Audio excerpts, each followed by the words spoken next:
പറഞ്ഞ് പാച്ചുക്കുട്ടൻ്റെ സ്കൂളിലെ annual day ഇങ്ങ് എത്തിയിട്ടോ.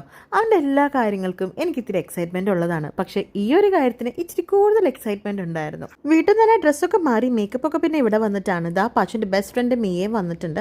അങ്ങനെ ഓർഡർ അനുസരിച്ച് ഓരോ ബാച്ചുകാരെ ഗ്രീൻ റൂമിലേക്ക് കൊണ്ടുപോയി. ഫസ്റ്റ് തോമൂനെയാണ് കൊണ്ടുപോയത്.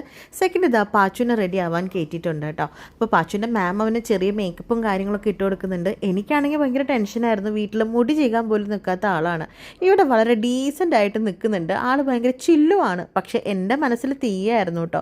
ഇതെങ്ങാനും ലാസ്റ്റ് മിനിറ്റ് സ്റ്റേജിലേക്ക് കയറില്ല, എന്തെങ്കിലും കരഞ്ഞു കൂവിയാലോ എന്ന് വിചാരിച്ചിട്ട് ആകെപ്പാട് ടെൻഷനായിരുന്നു. പക്ഷേ ഞെട്ടിച്ച് കളഞ്ഞു പാച്ചു.